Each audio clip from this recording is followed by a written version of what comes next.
Leading in the Light of Eternity. And in the background here, you can see a famous clock. Does anyone know where that clock is? Prague, all right, one of the old astronomical clocks. It's interesting to look at the clock, but I don't know if you can see what's beside it because there's two figures to the left and two figures to the right.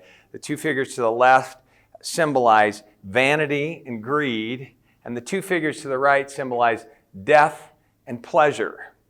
And it's like, hey, get this in context. Time's passing, and you have three things that can pull you off the track: vanity and greed and pleasure. But count on the fact that you're going to die. You know, that this is, the time is really important. And it's interesting to put the passage of time in a bigger context of like the fact that we're going to die. But you were created for eternity. So death is not the end, which is really important. And we're going to look at a number of passages today. So if you've got your Bibles and can go with me and move. And then this is Ecclesiastes. Ecclesiastes 3:11. 3:11. He has made everything beautiful in his time. Also, he's put eternity in a man's heart. So we actually were created with eternity in our hearts. Yet so that he cannot find out what God has done from the beginning to the end. So we all have eternity in our hearts, and we have this sense that, like, why am I getting older? There's something wrong with that. I should live a lot. Why is life so short? Why do people die? Death always is something wrong about it. And Christians, we know that, but non-Christians do too. That's why they try to think, how can I do something that lasts after I die? How can I prolong my life as long as possible? Somehow we sense that the fact that life ends, there's something not right about that we were created for eternity. And in 1 Corinthians 15:19, Paul talks about the resurrection. He says we're all going to be raised. And he says, by the way, if we weren't raised, we would be of all men most to be pitied. He said our work would be in vain. Our preaching would be in vain. In other words, if there was no eternity, if there was no resurrection, you can just cancel the value of everything we're doing. It actually gains value only when it's put in the context of eternity. He says, if Christ we have hope in this life only, we are of all people most to be pitied. Which means that we really need to look at everything we're doing in this context of eternity. If we take it out of the context of eternity, it actually will lose its meaning. Context is really important. And its chief aim is to glorify God and enjoy Him forever. There's this forever aspect to what we're doing that if we pull that out, then everything else we have loses its meaning. In fact, information only has meaning in context. Have you heard that phrase? There's information, but only has meaning in context, and we need to know, how do we place our leadership in the context, say, of eternity? So you do something right now so you can see it. Take your finger, close one eye. You need to do this with me. I'm in youth ministry, so you got to be involved. Close one eye, pull the other one all the way up to your eye, and describe your finger. It's a little blurry. Like when it's too close, it's actually hard to understand, and it's obscuring everything else. Now pull it back and put it in context, and now you see it clearly, but you also see how it fits into everything else. You see it's tied into your arm and all that. So all of our leadership challenges, we often are pulling different leadership challenges close to our eyes to understand them. Sometimes we have to pull them away and place them in the bigger context so that whatever challenge you're facing of planning a retreat for next weekend or recruiting staff or fundraising gets placed into the context of eternity, because actually that's when we're going to see it most clearly. If it doesn't have context, it will become formless and kind of a mess. So let me give you just an example of that. We all are invited to go on a wonderful voyage with an amazing ship that's going on its maiden voyage. It's called the Titanic. I don't know if you've ever heard about it, but it's just an amazing boat. There's been no ship made like it in history. It's to the most modern specifications. It's one of the fastest steamers that exist. Not only that, there's been no expense saved in the equipping of this ship with the best dining facility and the nicest rooms and all those things. And you get invited on this maiden voyage. It's the first voyage. really interesting people on it, wonderful experience. So we all get on, and you start, what are you going to do? Well, there's interesting people. How can I meet as many of them as possible? Maybe some of those rich and famous. Maybe I'll meet some of them. I want to explore the ship, especially that dining room that's supposed to be amazing, and that staircase that is all wood, and wow, that's just going to be great. I probably should be wearing nice clothes so that I impress the other important people that are on this ship. There's a lot of good food. I want to make sure I really enjoy it. And then journeys like this are fun because you don't have to do anything, so I brought some books along, and I'm going to read a couple murder mysteries and a novel, and I want to read a couple good books. Okay, so that's what I'm doing with the information that's in front of me. Now, I've heard that this is the first voyage, but I'm thinking this is the first voyage, I'm just projecting, of 5,000. But what if I do this and go, this is the first voyage of 0.5 voyages? Like, this is the first voyage. Is this the first voyage of 5,000, or is this the first voyage of 0.5? Exactly the same information, I put it into a different context. All the same. Now what are you going to do on the boat? You're on the first voyage of 0.5. Yeah, I want to meet some people. I want to meet someone who knows how to row. Because I need to be friends with someone who knows how to row. And I'm going to explore the ship, but I don't care about that circular staircase and that dining room. I want to find out where the lifeboats are and where's the entrance to it, and practice it. I'm going to be thinking about how to dress, not to impress, but to stay warm. So I don't care what you think about my clothes. I'm putting all of them on, and I'm going to walk around because it's going to get cold here. When I go into the dining room, I'm not thinking about those wonderful desserts. I'm thinking about what food is compact that I can stick in my pocket, because I've actually got to I've got to have some food for a while, and not in this dining room. And I'm reading. I am reading, but I'm reading survival books. How do you survive in the cold? Do you see how that information, if it's placed in a different context, is this ship, and it's all the same information about the ship, is this ship sailing for 5,000 voyages, or is it sailing for 0.5?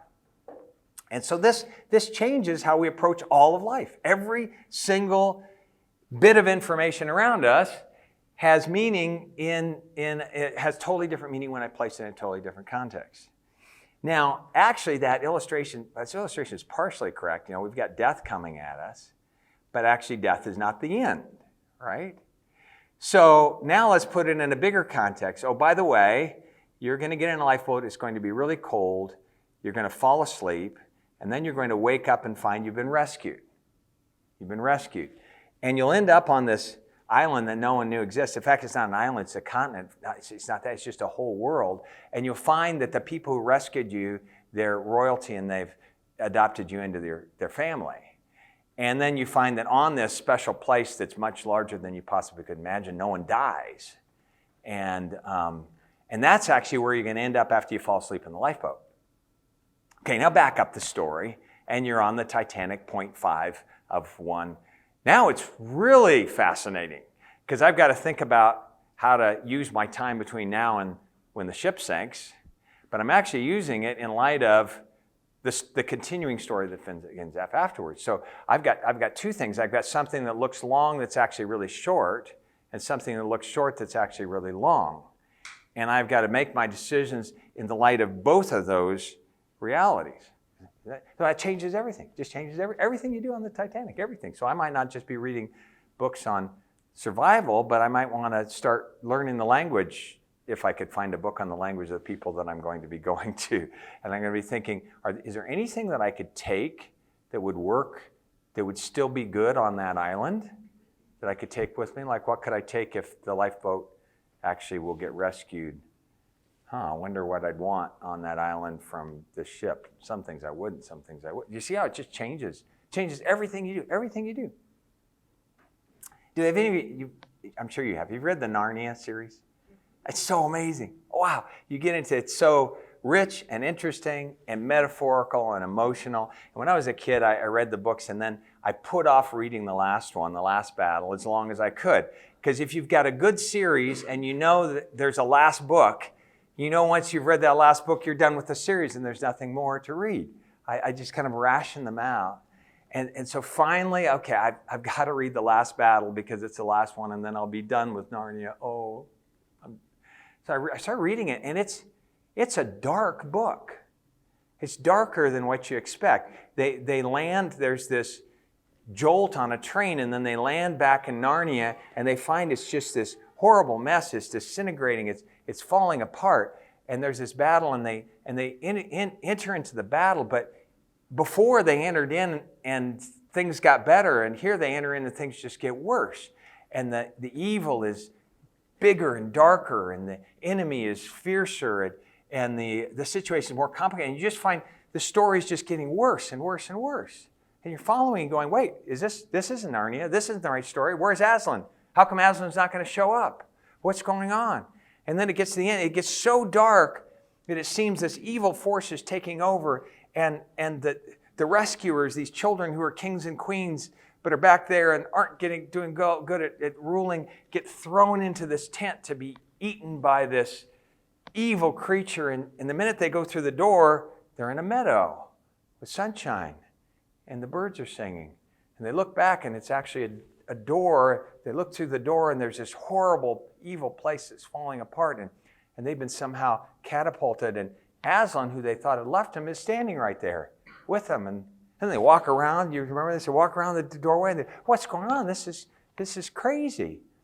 And they find that Aslan actually doesn't fix Narnia. He takes them out of Narnia. But he takes them into some place that looks like Narnia. It's like a reflection. But wait, no, the other Narnia was a reflection of this Narnia. Like, this is the real Narnia, and that was the shadow Narnia, and this is the real. All of a sudden, everything's starting to just spin in their minds. And Aslan takes them, and they start running, and the battle's just far behind. He didn't fix the battle. He actually just took them out of it, and it kind of disintegrated, and they're in this new reality. And they go through Narnia, and it's getting realer and better, and they realize that this actually, this looks like the real Narnia. And then at some point, so this is going to be hard for me to read because I still feel really emotional about this spot. At some point they say, Aslan, when are we going back? Back to London. No? Because that's always what happens. And he says, you're not going back. You know, that thing on the train, it wasn't just magic. It was a real crash. And you've died. And then he says, the term is over. Excuse me, let me read. Term is over. The holidays have begun. The dream is ended. This is morning. Wow. Like the dream is ended. This is morning. And as he spoke, he no longer looked to them like a lion. But the things that began to happen after that were so great and beautiful that I cannot write them. And for us, this is the end of all the stories. And we can most truly say that they lived happily ever after. But for them, it was only the beginning of the real story. And their life in this world and all their adventures in Narnia had only been the cover and the title page. Now at last they were beginning chapter 1 of the great story, which no one on earth has read, which goes on forever, which every chapter is better than the one before. Sorry about this. I actually can never read this without breaking down. Because that's true. And there's going to come a tragic spot in your life and my life where things get really dark and the train stops and we get ejected out of this world and we're going to land in the reality, this really reality, in the place where we're meant to be. And we're going to find that was a shadow. This is a shadow and that's real. And this is the cover page and that's the real story and it's going to go on forever. And we're going to find that. And then he goes on, he says, in The Problem of Pain, C.S. Lewis says, you've never had it. All the things that have ever deeply possessed your soul have been just hints of it, tantalizing glimpses, promises never quite fulfilled, echoes that died away just as they caught your ear. But if it should really become manifest, if there ever became an echo that did not die away but swelled into the sound itself, you would know it. Beyond all possibility of doubt, you would say, here at last is the thing I was made for. He's saying you're just getting glimpses, you're getting tastes, and you taste them and they're good, but you sense that there's something more. And he says there's going to be a time where the echo turns into music, where the shadow becomes reality, and you're going to go, oh, this is what I was made for. So, brothers and sisters, that's what's ahead. That's what's ahead. That's the big story. That's the big story that our small story is a part of. And actually that changes everything. That changes everything. When I put anything into the context of eternity, that your context is eternity. And so just like the kids in the last battle, they have this understanding of what's going on, and then all of a sudden everything spins and all the information is the same, but it's totally different. What they knew is true, but it's being placed in a bigger context of reality, and they realize it's only part of the story, and the context is eternity, and that context changes everything. Okay. I feel really emotional about that, and I hope you do too, because it's such a beautiful, amazing story, and we feel it in our hearts because eternity is in our hearts, and so there's something in our hearts that says, yes, that's what I was made for. And it gives meaning and purpose to everything else. So, okay. So how, I got to breathe. So let's go back to some of the issues of leadership and just say, what happens if you do this to that? What happens if you take that thing that you're seeing up close and see it from a little farther away and see it in the context of eternity? How does that change? How does all the information about the Titanic change when I know it's 0.5 voyages that actually lead into something else that is really a lot better than the Titanic would ever be? So what about your calling in the light of eternity? What about your calling in the light of eternity? 1 Corinthians 9:19. For though I'm free from all, I've made myself a servant of all, so that I might win more of them. So he's saying, I'm actually becoming a servant to everyone. And then if you go on to 24 and 27, it says this, do you not know that in a race all the runners run, but only one receives the prize? So run that you may obtain it. Every athlete exercises self-control in all things. They do it to receive a perishable wreath, but we an imperishable. So I don't run aimlessly. I don't box as one beating the air, but I discipline my body and keep it under control, lest after preaching to others, I should be disqualified. So you have this sense of his ministry, his calling goal is located outside of this world. His calling is anchored in eternity, and he's running for a prize that's on the other side of death. That's in that spot. And that actually aligns all of his activities, allows him to run with purpose and with focus, gives him the energy to discipline and stay on track, allows him to be a servant because he sees the finish line in eternity. The finish line is not down here. So we can sometimes move the finish line into temporal space and out of eternal space. And the finish line can be, I've got to get this school that we started running. I need to get this ministry going. I've got to get all of our staff funded. So we pull our goal too close, and we're not running for that finish line, and it can actually change the way we spend our energy. We might get distracted with a lot of little things. We might get discouraged. We can lose our focus. So how do we move the finish line, your ultimate goal, out of the temporal into the eternal? And that will actually change how you run. So your goal, you're running for a finish line. When you run into the arms of Jesus, and there's an eternal prize, and you want that prize, you don't want this prize. So this prize could be, I get our church fixed, or I get our city turned around, or and that's the prize. No, that's not the prize. That's part of what's going to actually just all burn up. The prize is located on the other side of death in the arms of Jesus when I run across. And this really, in Philippians 3, he says, not that I've already obtained it, but this one thing I do, forgetting what is behind, pressing towards what's ahead, I press on to the goal which God has called me heavenwards. You just see him, he's just laser focused on the finish line that's in the eternal and not in the temporal. Or in 2 Timothy 4, 7, and 8, he says, now I'm being poured out. I'm at the end of this race. But he says, I fought the good fight.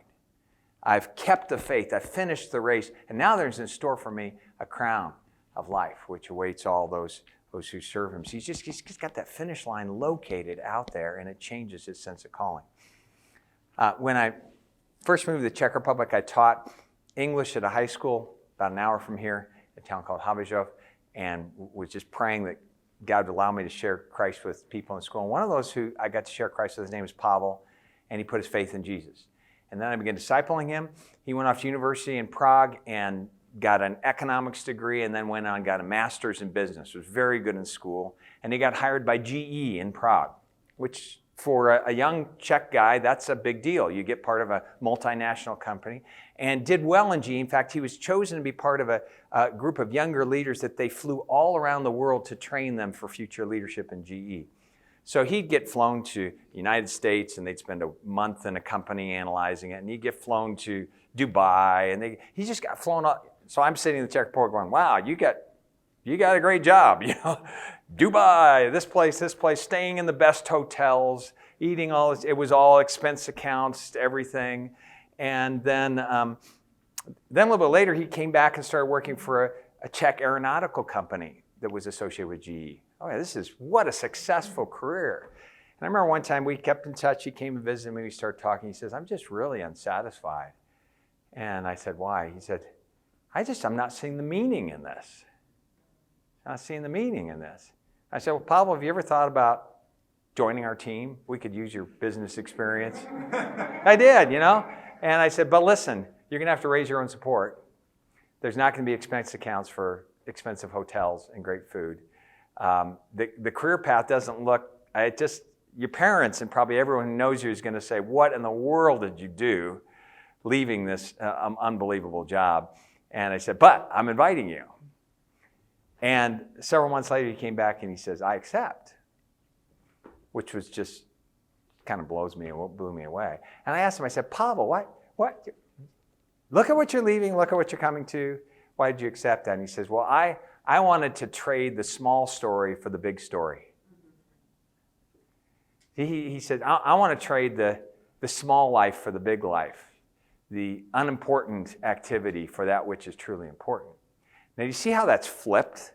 You could, from a worldly standpoint, say, you got it made in the shade. This career is amazing. But as soon as he puts his finish line on the other side of death, everything looks different. Because he goes, so much of what I'm spending my life on is just going to go like this. It's just going to disappear. So if my finish line is on the other side of death, then I want to get into the big story. I want to get into the things that matter so that when I cross that finish line, I get the right reward, because I could get rewards in GE and they're just going to deck chairs on the Titanic because the Titanic's going down. And so he's one of my closest coworkers right now. He's using his business experience to help us reach young people across the region. And he says, I'm so happy that I'm spending my life on what matters. So you see how that moving that finish line changes the significance of what you're doing and the things that really make a matter. I remember when I was in college, and actually I was in high school getting ready to go to college, and I met with a counselor, and we talked about my different college options, and I said, I want to go study at a Bible school. And she said, are you serious? She said, you've got really good grades, you've got an excellent resume here, I could get you into any university, any program you want. And I said, yeah, this is the one I want. And she said, and then she started saying, that you're not going to make a lot of money doing this. You know this and you know this. He said, and then finally at the end she said, well, if you want to throw away your life, yeah, you can. And I said, that's exactly it. I don't want to throw away my life. That's why I'm doing this. I don't want to throw away my life. So you move the finish line into eternity and everything looks different. The things that have value look different. The things that are worthless look totally different. And I said, thank you. I don't want to throw away my life. So I'm going to spend it on things that last forever. Jim Elliot said, he was a missionary to South America, died as a martyr. He says, Father, make of me a crisis man. Bring those I contact to decision. Let me not be a milepost on a single road. Make me a fork that men must turn one way or the other upon facing Christ in me. And then he also said, singleness, simplicity is required of me. One treasure, one single eye, and one sole master. And so you just have, that's kind of what we hear from Paul. Like, I'm pressing towards the goal. I got a prize I'm going after. I'm going to buffet my body. I'm going to be a servant. I'm going to make my decisions in the light of this finish line that's across on the other side of death. Okay, here's another one. Your devotional life in the light of eternity. And this is we can go here and look at Colossians 3. Here he says, if then you've been raised with Christ, but it's better to say, since then you've been raised with Christ, seek the things that are above, where Christ is seated at the right hand of God. Set your mind on things above, not on things that are on earth, for you've died and your life is hidden with Christ in God. When Christ, who is your life, appears, then you will also appear with him in glory. Then he goes, put to death, therefore, whatever is earthly in you. You know, it's interesting that when he gets to the changes that need to take place in us, he anchors them in eternity. He says, start out by looking at where you are in heaven and thinking about who God made you to be, and then step down and put off these behaviors because they aren't fitting. Don't lie, do those kinds of things. And then he says in verse 12, put on as God's chosen ones. So here's one of the things, whenever we go to learn and grow and read Scripture, it's important that even we're anchoring that in eternity. So I was talking with someone recently, and they were talking about some issues that they were facing, and I said, well, first of all, think about who you are in Christ, but also recognize that these things are going to get taken care of. So if you're wondering if you're going to be successful at this, you will, because what's going to happen is at some point you're going to die, and God's going to finish His sanctifying work, and you're going to be perfect. So relax. So let's go at this instead of just let's go at this of this is who I am in Christ, and now I better put off those things that don't fit that, but I put them off in the light of eternity. God's going to finish His work. So if you're wondering if you're going to fail, you may, but He's not. He's going to get you to where He wants you to be. And so even as we approach Scripture and as we approach change that needs to happen in us, we need to anchor it in eternity and in a confidence in what our destination is. Now here's another one, your priorities in the light of eternity. Your priorities in the light of eternity. I told you I grew up in Denver, and when my dad was 94, I was visiting him in Denver. And we had this conversation, and he said, Dave, I'm going to probably die here pretty soon. I said, yeah, no, Dad, you're doing fine. He said, no, you've got to face this. I'm not going to be around here forever. I said, yeah. He said, so I want to talk to you about my funeral. Okay, went through. And in this conversation about his funeral, I mentioned that I'd only been to 2 funerals in my life. I work with young people, so I spent a lot of time with young people, and then they don't die as often as old people do. And so I'd only been to two funerals. And he looked at me and said, "You're kidding." And I said, "No, I'm not." And he says, "I'm going into a funeral tomorrow. You're coming with me." Dad, I've only got 2 days with you, and you want to spend half of one of those days at a funeral together? This doesn't sound like much fun. I flew all the way to Denver to spend time with my dad, and he's going to take me to a funeral. Take me to a movie or hiking or something like that. Don't take me to a funeral. And then he went to Ecclesiastes, and he said, you know that passage? It's better to visit a day of mourning than a house of mourning than a house of feasting. For death is the end of every man, and the living should take that to heart. He said, you need to go with me to this funeral. So I was like, okay. I didn't even really know the people, and I dressed up, and we went there, and we sat there. And it was such a profound experience. Have you maybe been to more? A good funeral is a profound experience. It's like so perspective giving. This woman had lived her life in honor of Jesus. The eulogy was so inspiring. It was funny. It was sad. It was lifting up. And you sat there and you went, wow, I want to be like that. And you saw the things that remained and the things that didn't, like what she left behind. And it was connecting with, it was actually, I walked away going, that was a surprisingly rich experience at a funeral. It was better than a movie.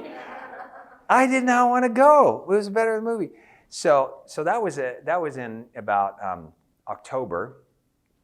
Fast forward to July of the next year, July 12th. I was in Czech and was up late at night, about 11:30 or 12, and I got a text from my brother, and he said, "Dave, I think you need to come to Denver." My brother was in Denver visiting my parents. I said, "Why?" He says, "I think Dad's going."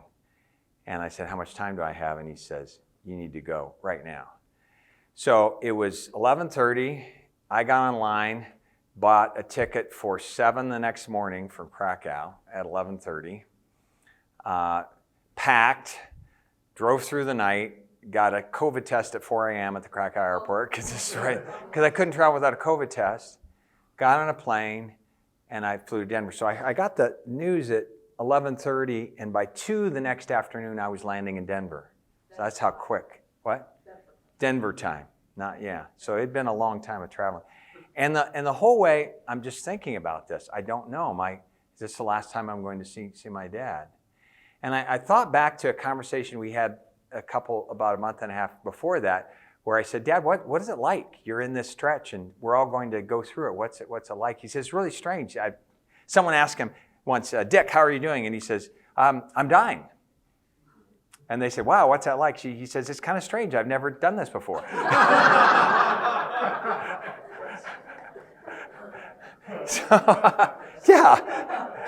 So I said, "What are you experiencing, Dad?" And he said, it's like climbing a high mountain in the fog, and you get higher and higher, and as you're getting higher, the air gets thinner and thinner, and it's steep, and at some point you're going to step off the top, you just don't know where it is, and so you just keep going. But climbing a high mountain in the fog with it.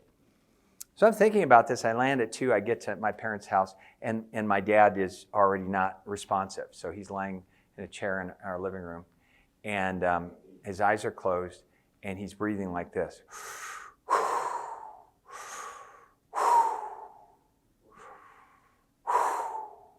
It was just like he was climbing a mountain.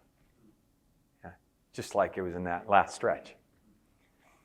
So we just gathered around him and just stood watch while he hiked that last stretch. And he wasn't in our with us, but and we just sat. And it was like a holy moment, as we're standing there as somebody finishes the race. He's finishing his race, and didn't know how long they'd be. You never know how long that's going to be, but about close to, my sister called me. I was downstairs. She says, "You got to come up." And I came up, and my dad was like this, and then all of a sudden he opened his eyes, he looked around, gulped, and just stopped breathing. Closed his eyes and stopped breathing. It was just like he stepped off the top of the hill, and we were all there when that happened. And right at that moment, it was like 2 minutes before midnight, and my parents have clocks that are cuckoo clocks that their whole house is full of cuckoo clocks. And 1 minute later, all the cuckoo clocks start going. It was just like they're echoing the bells, And my mom had laid down, and so my brother ran into the room to get her, and she's a little hard of hearing now, so she couldn't understand totally what he was saying. And she came out, and she saw him, and she stopped, and she said, "He's gone. Praise the Lord." That's an interesting response from someone who loses their spouse of so many years. Praise the Lord. And then we just kind of were in this. The next couple of days were such a surreal experience because, and some of you have been through this. Death just kind of puts everything in a different perspective. All of a sudden, there's things that you take for granted that are super precious. They're just so precious. And things that you think are really important that aren't important at all. Like whatever I canceled back home, I don't care about that.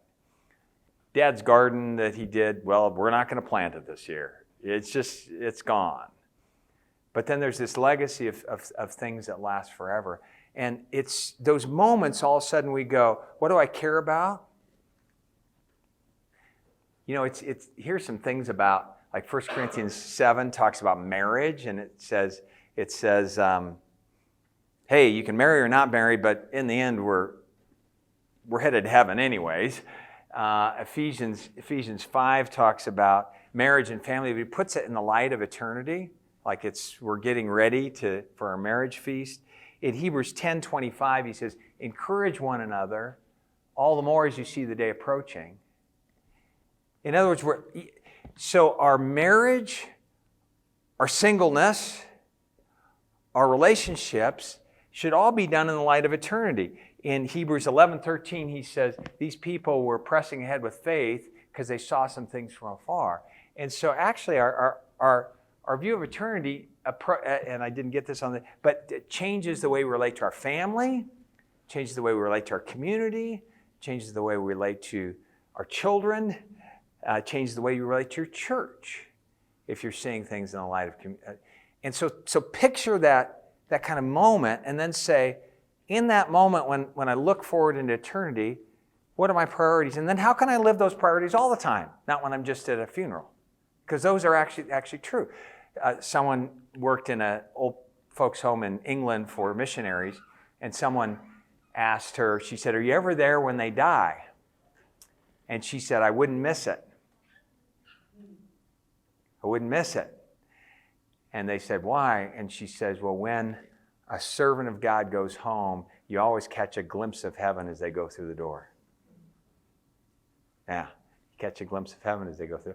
And there's something like profoundly priority shaping about that. All of a sudden in that moment you go, oh, all of a sudden I really care about some things and I care less about some other things, because in the light of that moment and in that journey, stepping through and knowing that that's I'm just thinking about those bells ringing in heaven for my dad.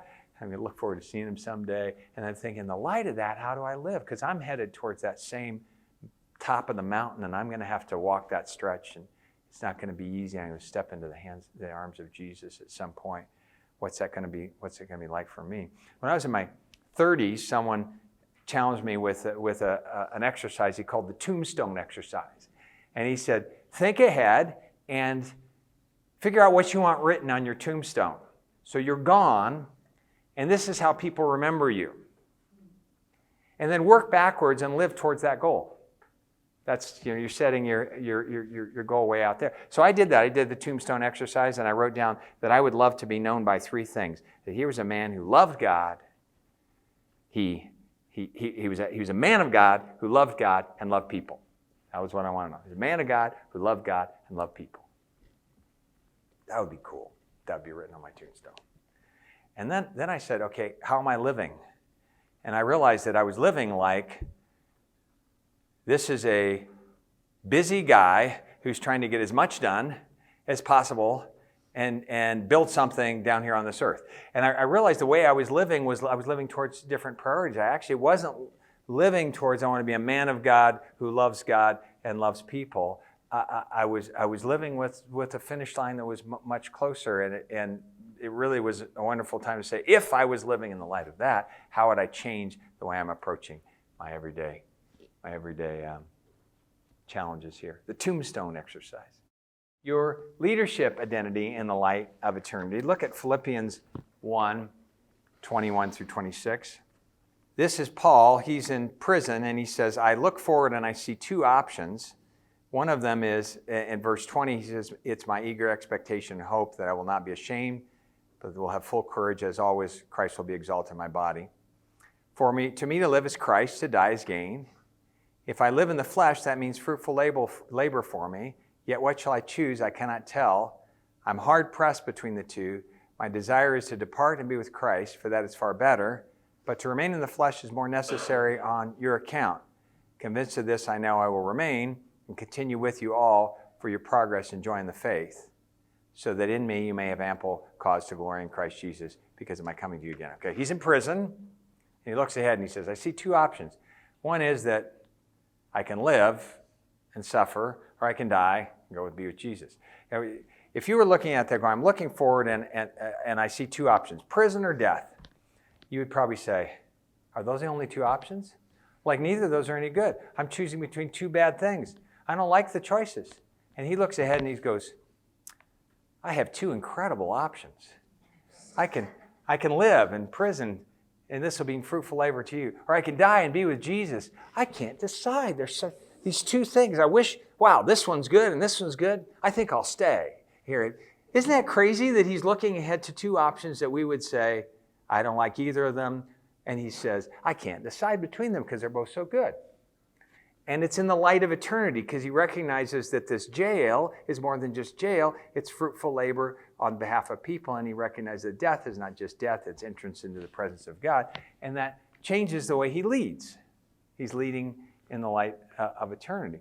So it changes your longings, what you're longing for. It changes your destiny. It changes your service. My dad tells a story of when I was a small child. I don't remember this, but he tells a story that one night he just looked beside, he was going to bed, and he looked beside me, and I'm just standing next to him in the dark. I was about 8 years old. And he says, Dave, what are you doing? And I said, I'm scared. He said, why? And I said, I had a dream, and in my dream I died, and I'm just afraid of dying. So my dad said, well, Dave, have you put your faith in Jesus? I said, yeah. And he said, so where are you going to go? And I said, well, I'm going to heaven. You know what that's like? Yeah. He says, so you don't need to be afraid of death? And I said, well, yeah, I know I'm going to heaven, but I don't want to go now. I'm having too much fun down here.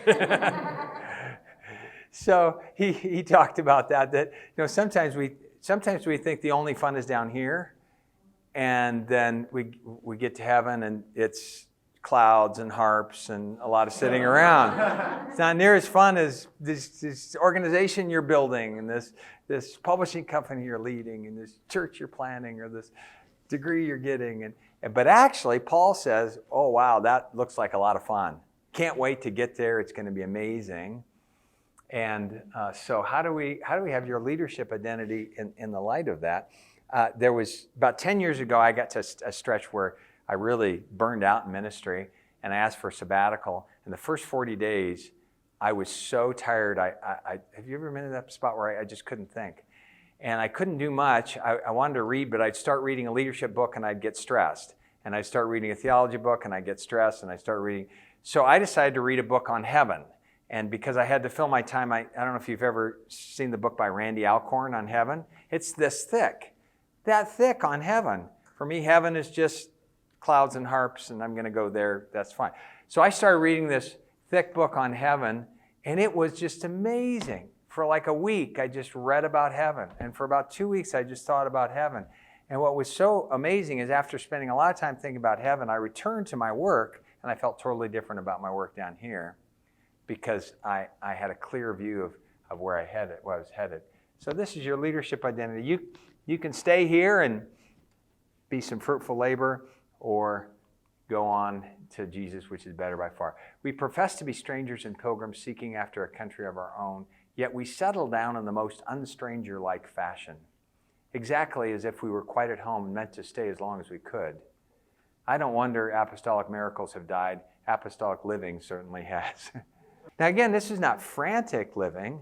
This is sojourner living, stranger living. Living like we're passing through and we've got a destination in another place, and we're seeking after a country that is in another spot. So it's not about getting all this world fixed as quickly as possible before we get ejected, but it's actually about sojourning through a world that's going to get destroyed. In the end, it's all going to get destroyed, and we're going to get to another place. Your ministry in the light of eternity. In 1 Corinthians 3, 10 through 15, he says, according to the grace of God given to me, like a skilled master builder, I laid a foundation, someone else is building on it. Let each one take care how he builds on it. For no one can lay a foundation other than that which is laid, which is Jesus Christ. Now, if anyone builds on the foundation with gold, silver, precious stones, wood, hay, straw, each one's work will become manifest, for the day will disclose it, because it will be revealed by fire, and fire will test the sort of work one has done. If that work of anyone who's built on the foundation survives, he will receive a reward. If anyone's work is burned up, he will suffer loss, but he himself will be saved, yet only as through fire. So what I got to realize is that my works, my the thing I'm building is going to pass through the fire, and some is going to get burned up, and some is going to remain. So how can I be building with the right kinds of materials so that when the fire tests it, that it remains? And then in 1 Corinthians 15:58, he says this, "Therefore, my beloved brothers, be steadfast, immovable, always abounding in the work of the Lord, knowing that in the Lord your labor is not in vain." So that's the other thing, is I need to think about what will last, but I need to remember that it does last. That the things you're doing, if they're entrusted to God, have eternal significance, and that's pretty cool, knowing that your labor in the Lord is not in vain, and it labor that lasts into eternity, labor that's motivated by maturity and eternity, which that's just awesome. I have but one passion. This is Zinzendorf. It is He alone. So you notice his passion is not ministry, it's Jesus. That's what's really interesting. "The world is a field, and the field is the world, and henceforth that country shall be my home, where I can be most used in winning souls for Christ." Count Nicholas von Zinzendorf. Some people said that he was the most Christocentric leader of his century. He was so focused on Christ. But that caused him actually to be very mobile in his ministry, very sojourner-like, and focused on things that would last forever because of his love for Jesus. Your sufferings in the light of eternity. 2 Corinthians 4:7-18. "But we have this treasure in jars of clay to show that the surpassing power belongs to God, not to us. We are afflicted in every way, but not crushed, perplexed, but not given to despair, persecuted, but not forsaken, struck down, but not destroyed, always carrying in the body the death of Jesus, so the life of Jesus may also be manifest in our bodies. So we who are alive are always being given over for Jesus' sake, so that the life of Jesus may be manifest in the more flesh." So sometimes we think the goal is that I get everything together and that this pot looks really good. And that's actually not the goal. The goal is that Jesus shines through the cracks. Now I can have cracks and other things shine through them, like my frustration or my anger or my selfishness or my pride. But a pot with no cracks also is not going to be good. I want to be a cracked pot with Jesus shining through. And that's the goal. And actually your ministry should be cracked pots with Jesus shining through. Sometimes we think I'm going to build the perfect church. I'm going to build a perfect nonprofit or the perfect team. Well, actually, there would be no space for Jesus to shine through in all of your perfection. What we want is we want the thing inside to be shown, and it has to be shown. It's going to be shown through weakness. And so we need to be asking the question, how is Jesus shining through the holes of our organization? How is Jesus shining through the holes of our church? How is Jesus being manifest through the holes of my leadership? Because that's the point, is the exaltation of Jesus Christ. And that's where in 2 Corinthians he says, he wants him to take away this thorn in the flesh, and he says, hey, my power is made perfect in weakness. And he says, I'm going to boast about my weaknesses. And in Romans 8, he says, your suffering is not, we need to look at this one because this one's so great. Romans 8 is not worth comparing. Romans 8:18, he says, for I consider that the suffering of this present time is not worth comparing with the glory that's to be revealed in us. Well, that's like if we would compare it, if we'd go like this, suffering. Oh, it's terrible, it's suffering. Well, it's nothing to be compared with the glory that comes from that. And then he says in 28, which is what I was talking to my brother about this morning, and we know that for those who love God, all things work together for good, for those who are called according to his purpose. And what's the purpose? For those he foreknew, he also predestined to become conformed to the image of his Son, in order that he might be the firstborn among many brothers. So the purpose is he's changing me, he's making me more like Jesus, and that's eternal. Like any change he does in me, it stays around forever. Remember one time we were in the thick of some real difficulties in our ministry in Czech, and I called my dad, who he's with Jesus now, but for all the years that he lived was maybe my best friend. just right up top there, which is wonderful to have that kind of relationship with your dad. And so I called him, I said, Dad, and I described what was going on. So this is going on, this is going on, this is going on. Well, do you know how to fix that? No, I don't. Do you know how that's going to work out? I said, no, I don't. I said, from my standpoint, it looks really hopeless. I just don't know what to do next. And I said, I'm super discouraged. I'm depressed. I'm down. He said, I'm excited. And I said, what do you mean you're excited? I'm lost. And he says, yeah, I'm lost too, but I'm excited. And I said, what do you mean by that? He says, well, just think about if your life was a missionary biography and we were all reading it. And so when you get to those spots where everything starts to fall apart, that's where the story gets really interesting. Otherwise, it would be a boring story. It's like a movie where nothing goes wrong. That's a boring movie. And if you're reading this book and it's been published and it's a missionary biography, you know that somehow it ends well. Otherwise, it wouldn't have been written. So he says, so if you're in the middle of this biography, you're going, I wonder how God's going to solve this one. Now it's getting really exciting. And that's where you lean forward and it gets exciting. And I said, well, Dad, I don't know how my story ends. He says, of course you know how your story ends. We all know how our stories end. We know how they end. So this is exciting. We're just going to see how God takes you through this. And that was a really interesting perspective for me. So I was like, okay, God, how are you going to take care of it? How are you going to show your character? How are you going to reveal yourself? How are you going to glorify? How are you going to lead us? And it's actually at the times we're the most lost that we have the most deep experience of the presence of God and the miracles. He leads the Israelites out of Egypt. Why does he lead them to a big ocean and put an army behind them? And then he says, stand still and see the salvation of the Lord.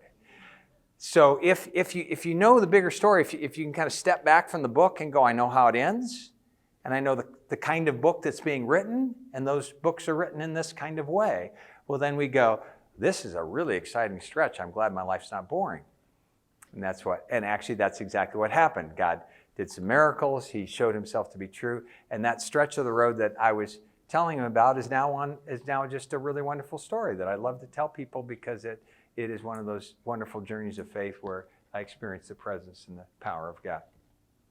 Jim Elliot said this, he is no fool who gives up what he cannot keep to gain that which he cannot lose. So in Scripture, when it talks about sufferings, it says your light and momentary troubles are achieving to you an eternal glory that outweighs them all. So I got to take our sufferings and go like this. So some of you know this, but my wife's been sick for 16 months. And she still is right now. So people who know about it keep coming up and asking, how's she doing? And they wait for the, she's better answer, and I can't give it to them. She's not better. But I have to pull this back and go, somehow we don't see the rest of it. In the light of eternity, those sufferings are light and momentary, and they're achieving for us a glory that outweighs them all. I don't know how the next chapter goes, but I know how the book ends. And so I have to read this chapter in the light of eternity. And actually that ties into the last one, your frailty in the light of eternity.